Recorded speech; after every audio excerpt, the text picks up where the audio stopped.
ao Mundo na Zona, esse espaço aqui semanal no canal do Zona Curva, em que a gente fala sobre relações internacionais e os principais acontecimentos da política global. O meu nome é Giovana Branco, eu sou doutoranda em Ciência Política e hoje eu tô aqui para falar sobre os acontecimentos mais importantes desse início de ano em 2024. Depois da nossa pequena pausa nas férias do final de ano, a gente já começou esse ano com vários acontecimentos super importantes em que a gente vai comentar aqui hoje para vocês. Começando com as eleições presidenciais de Taiwan. Taiwan é uma pequena ilha próxima à China continental que tem um histórico de busca por independência e maior autonomia ao longo dos últimos anos. Desde a Revolução Chinesa, que instaurou um governo comunista na China continental, Taiwan se mostra como um certo centro de defesa da democracia naquela região, numa democracia mais liberal ao estilo ocidental. E nesse início de ano aconteceram as eleições presidenciais em Taiwan com a vitória do atual vice-presidente. As eleições em Taiwan são um pouco diferentes das nossas eleições aqui no Brasil. Teve apenas um turno, não existe a ideia de segundo turno lá. Foram praticamente 3 candidatos concorrendo a essas eleições e o atual vice-presidente ganhou as eleições presidenciais com 41,3% dos votos. Então, assim que ele cumpriu seu papel como vice-presidente, ele assume, portanto, a presidência de Taiwan. Embora esse candidato não tenha especificamente um discurso muito radical, o seu partido tem.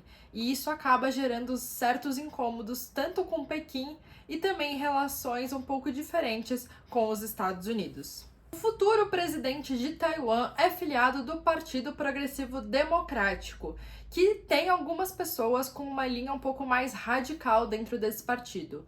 O futuro presidente não segue essa linha explicitamente, nunca falou sobre isso em público, mas a gente sabe que algumas outras pessoas do partido seguem uma linha de uma busca formal da independência de Taiwan, o que provoca completamente a política em Pequim, que entende que Taiwan é apenas uma república rebelde e não exatamente como um país, um estado soberano com todos os seus direitos e deveres no sistema internacional. Então, o que acontece é que, embora o futuro presidente não seja necessariamente um político radical em relação à própria relação de Taiwan com a China continental, ainda assim causa um certo incômodo entre o Xi Jinping e os seus outros líderes do Partido Comunista Chinês, que entendem que Taiwan agora está um pouco mais próxima de uma posição mais rebelde, uma posição mais autônoma e possivelmente uma posição que busca no futuro uma independência formal da ilha. Os Estados Unidos, logo em seguida da saída dos resultados das eleições de Taiwan, já enviaram felicitações ao novo presidente, reconheceram, portanto, a vitória eleitoral, mas também declararam que isso não significa que os Estados Unidos estariam compreendendo essa vitória como uma ruptura com a política chinesa. Os Estados Unidos oficialmente entendem a política de uma única China. Portanto, a China continental, que hoje é a República Popular da China, é o que a gente de fato compreende como China no sistema internacional, e Taiwan faria parte disso de alguma maneira, mesmo como uma república autônoma ou como uma república rebelde, como é o caso de Pequim, que entende Taiwan dessa forma. De todo modo, os Estados Unidos ainda mantêm oficialmente essa visão de uma China única, justamente para não provocar maiores complicações na sua relação com Pequim. Ainda assim, essas felicitações enviadas pelos Estados Unidos, o reconhecimento das eleições, de alguma forma provocam também uma certa tensão entre esses políticos, já que, obviamente, o partido que ganha as eleições em Taiwan tem relações muito próximas com os Estados Unidos, né? Justamente a defesa da democracia naquela região é um fator que realmente liga esses dois lados do mundo e afasta ainda mais Taiwan da China continental, da República Popular da China. Além de felicitar o novo presidente, o Antony Blinken também ressaltou a importância de laços cada vez mais próximos entre os Estados Unidos e Taiwan. E se, por outro lado, o novo presidente também fez um discurso que incomodou Pequim, na medida em que ele disse que o seu governo buscará se afastar cada vez mais de uma China ainda mais agressiva. Então, embora, de novo, ele não seja da ala mais radical do partido, ele não tenha assumido publicamente uma busca por independência formal ou mesmo outras políticas um pouco mais radicais, o seu discurso inicial é também, de alguma forma, de afastamento, se não mesmo de ruptura com a China continental num futuro ainda incerto, né? Não se sabe se isso seria atingido ainda no seu governo, mas a ideia dele é que a China tem se mostrado mais agressiva em relação a Taiwan, tem se mostrado mais controladora e é necessário, portanto, que Taiwan mantenha a sua autonomia, se não a independência futura também da ilha de Taiwan. Ainda em clima de tensão, o ano virou com a escalada da violência na região do Oriente Médio. Começando pelo Mar Vermelho, no início desse ano, os Estados Unidos e o Reino Unido decidiram bombardear regiões do Iêmen, justamente buscando atacar grupos Houthis, que são grupos rebeldes que estavam atacando uma série de navios justamente na região do Mar Vermelho. No ano passado, eu comentei em um vídeo por aqui que a British Petroleum já havia tomado a decisão de não efetuar mais rotas pelo Mar Vermelho, justamente porque vários navios petroleiros tinham sido atingidos, causando prejuízos à economia global, a disparada do preço do petróleo e também prejuízos, obviamente, à própria empresa. Então isso já é um cenário que vinha se desenvolvendo ao longo dos últimos meses, cada vez mais se agravando justamente pela intensidade desses ataques dos Houthis. Mesmo após esses bombardeios, que foram de alguma forma bombardeios mais centralizados em regiões em que os Houthis de fato estavam localizados, eles ainda mantêm basicamente 2/3 da sua capacidade de lançamento de mísseis. Então, mesmo após os bombardeios norte-americanos e do Reino Unido, os Houthis continuam conseguindo atacar alguns navios nessa região. Inclusive, um navio cargueiro foi recentemente atacado justamente na região do Mar Vermelho, mostrando que os bombardeios não foram tão eficientes quanto se esperava inicialmente. Havendo agora a possibilidade de uma escalada desse conflito, de fato esses bombardeios que eram mais pontuais se tornarem mais alastrados na região do Iêmen, ou de uma retirada dos Estados Unidos e do Reino Unido em relação aos Houthis no país do Iêmen. Além disso, houve também o ataque do Irã ao Iraque. Segundo o serviço de inteligência iraniano, alguns integrantes do serviço de inteligência israelense estavam atuando na região do Kurdistão iraquiano. E, portanto, esses foram os alvos principais do Irã nesses bombardeios realizados no território do Iraque. Lembrando que esses bombardeios ocorreram justamente nessa região do Kurdistão iraquiano, muito próximas à embaixada dos Estados Unidos no Iraque. Então, houve também uma certa tensão sobre a possibilidade de um conflito entre Estados Unidos e Irã. Lembrando que o Irã é considerado pelos Estados Unidos como um estado pária, como um grande inimigo. Desde a Revolução Iraniana, nos anos 70, não há mais relações diplomáticas entre esses dois países, então há sim a possibilidade atual de um conflito cada vez mais presente entre ambos esses lados. Por enquanto, isso ainda não aconteceu e acho que há sim um cálculo sendo realizado sobre quais seriam as possíveis consequências dessa escalada de conflito. Mas, de todo modo, o que a gente consegue perceber é que em outubro do ano passado, quando começa justamente o conflito entre Israel e o Hamas, rapidamente houve um medo generalizado de que esse conflito se espalhasse pela região do Oriente Médio, já que é uma região que historicamente vem enfrentando uma série de problemas e uma série de conflitos mal resolvidos, tanto entre os países da região, quanto entre esses países e outros países ocidentais que interferem no Oriente Médio de forma repetida ao longo da história.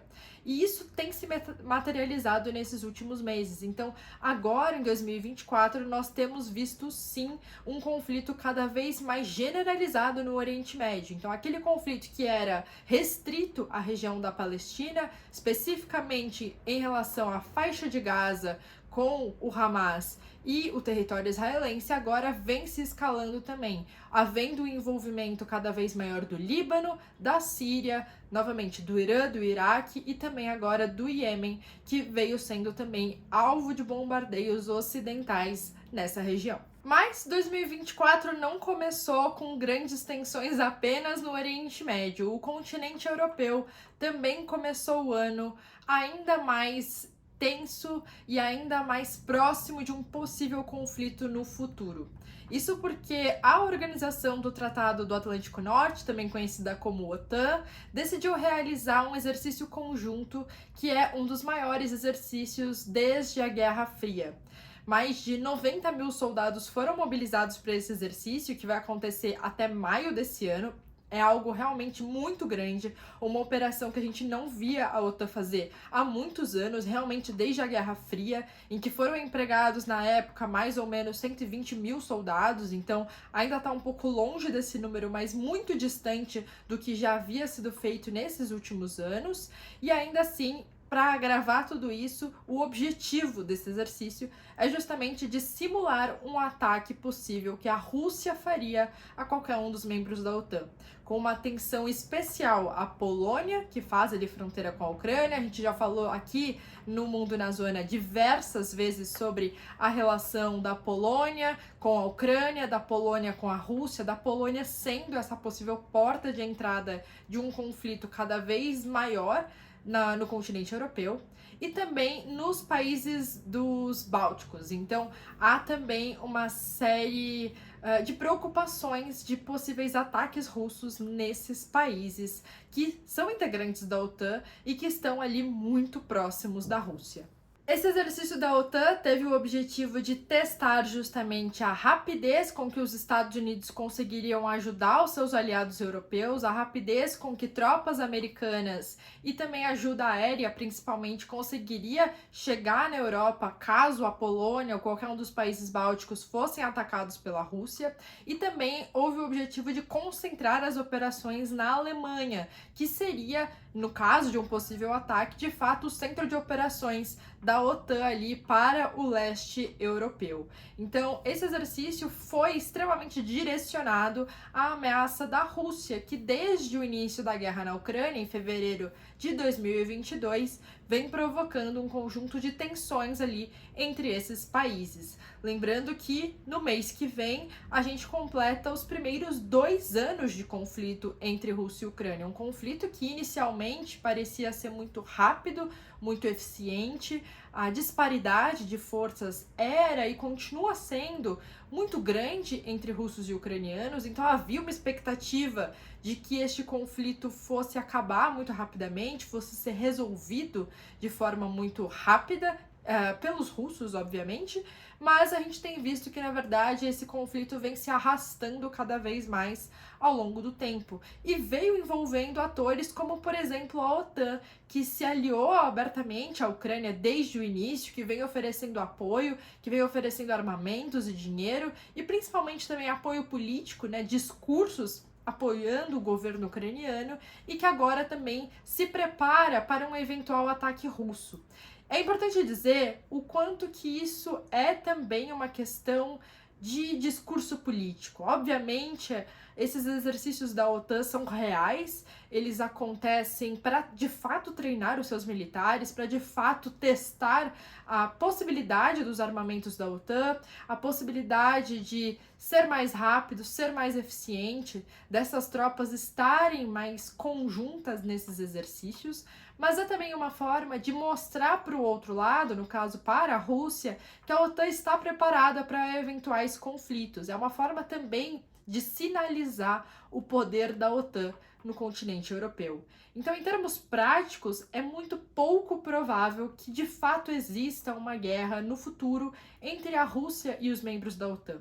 Porque isso a gente já falou aqui em diversos vídeos, significaria uma escalada de tensão e de conflito e de violência tão grande que partiria de um ponto que a gente nunca viu uma guerra dessa forma. Nós nunca vimos uma guerra em que ambos os lados tivessem armamentos nucleares. Nós nunca vimos uma guerra em que potências estivessem tão bem armadas como nesse caso aconteceria num eventual conflito entre Rússia e os membros da OTAN.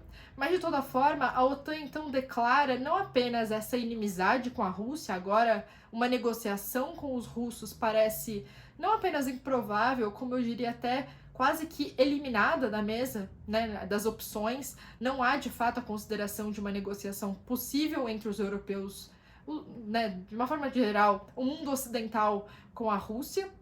E ainda por cima, é uma previsão de que isso vai se alastrar ao longo do tempo. Então, essa declaração da OTAN de fazer um exercício militar desse porte, né, e dizendo muito claramente qual é o seu objetivo com tudo isso, nos mostra que a longo prazo também não há perspectiva de uma normalização das relações da Rússia com a OTAN. Então, mesmo se a guerra na Ucrânia fosse finalizada ainda esse ano, se houvesse uma negociação entre russos e ucranianos, não há qualquer expectativa de nenhum dos lados agora de que exista uma normalização. Não há uma expectativa de que a Rússia possa ser reincluída no sistema internacional ocidental, principalmente. Então não há uma expectativa de que esses atores possam negociar e possam pensar em parcerias, pelo menos num futuro curto e médio prazo. No longo prazo, pode até ser que sim, até porque a Rússia ainda é um país importante para a economia global, é um país significativo, né? É o maior país do mundo. Então é muito difícil também imaginar um mundo novamente dividido entre dois grandes blocos, de, né, um Oriente e um Ocidente muito bem demarcados. Mas ainda assim, a gente vê muito claramente que nesse ano foi tomada uma decisão da OTAN em relação à sua posição no sistema internacional e também como que ela entende esses outros países orientais que cada vez mais vêm buscando também espaço no rol de decisões e principalmente mais protagonismo no sistema internacional. E aí, para a gente finalizar o nosso vídeo de hoje, eu gostaria de falar justamente sobre o presidente ucraniano. O Volodymyr Zelensky teve uma certa mudança de postura na sua última aparição em um grande evento público, que foi o Fórum de Davos, que aconteceu na Suíça. Ele mudou completamente a sua postura justamente porque ele não pediu armas para os países ocidentais. Acho que houve uma compreensão de que não é um bom clima, não é um bom momento para continuar pedindo armamentos desses países e que já foram enviados um número enorme de armamentos, né? Nesse último ano de 2023, os países da Europa, principalmente, mas também os Estados Unidos, realmente pegaram todas as reservas de armamentos, ajudaram a Ucrânia, enviaram muito mais armamento do que era previsto inicialmente, e nem assim a Ucrânia conseguiu dar uma resposta militar satisfatória à guerra. Então, houve sim uma expectativa muito grande sobre uma possível contraofensiva ucraniana, principalmente na metade do ano passado. A gente falou inclusive disso aqui, sobre a Ucrânia se preparando para essa contraofensiva, recebendo muito armamento, mas isso não foi suficiente, a resposta não foi suficiente, e a gente tem, né, vem caminhando cada vez mais para um conflito de trincheiras, basicamente, na região entre Ucrânia e Rússia. Então não há realmente grandes movimentações, não há grandes conquistas territoriais, não há de fato grandes vitórias militares em nenhum dos lados. Então parece que o Zelensky de fato compreendeu esse momento da guerra e compreendeu que nem seria de bom tom continuar pedindo armamentos para os seus parceiros ocidentais. Então, no Fórum de Davos, ao invés de pedir por mais armas, o que ele fez foi pedir por mais sanções à Rússia. Ele seguiu um caminho mais econômico e político nessa forma de punir os russos no sistema internacional. E isso, de alguma forma, também agrada um pouco mais os seus parceiros ocidentais, que, de novo, estão cansados de enviar armamentos. A gente falou, inclusive, ano passado, sobre um certo desgaste das relações entre ucranianos e poloneses. Lembrando que a Polônia, desde o início da guerra, foi muito pró-Ucrânia, realmente, né, disponibilizou todo o seu orçamento militar para os ucranianos. E ano passado fez um comentário de que a Ucrânia deveria ser um pouco mais grata por aquilo que estava recebendo. Então a gente percebeu que, diplomaticamente, havia um certo cansaço ocidental em relação a essa guerra. E agora o Zelensky, portanto, assume uma outra postura, que é justamente de pedir mais uma posição política e econômica do que uma posição militar dos seus parceiros. Ele também voltou a propor uma certa política de paz, mas a sua política de paz por nenhum momento envolveu a participação da Rússia, o que é, no mínimo, bizarro de imaginar, de que ele propõe uma negociação que não inclui o outro lado do conflito. A Suíça, que estava sediando justamente o Fórum de Davos, concordou em sediar possivelmente um encontro, uma reunião que fosse justamente discutir esse processo de paz proposto pela Ucrânia, de novo, sem incluir os russos. E a resposta do Putin a tudo isso foi muito clara e até, eu diria, esperada, que sem a Rússia participar das negociações, não há, portanto, uma negociação de fato, né? A negociação ela é feita pelos dois lados do conflito e não entre terceiros, né? O Putin vê e comenta muito sobre o que tem acontecido como se a Ucrânia estivesse negociando dentro de um clube restrito das grandes potências ocidentais. E que se a Rússia não for incluída nesse processo, então não há qualquer negociação, a Rússia não vai deixar de continuar atacando a Ucrânia por conta disso. E ele também deixou claro nessa sua declaração que qualquer negociação que seja realizada sem a Rússia terá, portanto, que levar em consideração todas as conquistas territoriais que foram realizadas nesses últimos 2 anos de guerra. Então, todo o processo de paz proposto pela Ucrânia, desde o início do conflito, inclui a retirada total dos russos do seu território, inclusive da Península da Crimeia, que foi anexada pela Rússia entre 2014 e 2015. O que o Putin diz é que, caso não haja a participação da Rússia na mesa de negociação, qualquer tipo de negociação feita externamente terá que levar em consideração aquelas conquistas que a Rússia fez, principalmente ali nas 4 repúblicas do leste ucraniano, que levam justamente à Península da Crimeia. Então a Ucrânia perderia um território significativo no final das contas, caso decida justamente seguir por esse tipo de caminho de negociação que não incluiria a participação dos diplomatas russos. Então, algo ainda a gente acompanhar. De novo, no mês que vem a gente completa 2 anos do conflito. Com certeza haverá um vídeo aqui falando principalmente sobre essa retomada, sobre o que aconteceu nesses últimos 2 anos, sobre o que a gente espera que aconteça no futuro. E eu espero, portanto, que a gente consiga, de fato, mapear melhor a continuidade dessas negociações possíveis nesse próximo ano.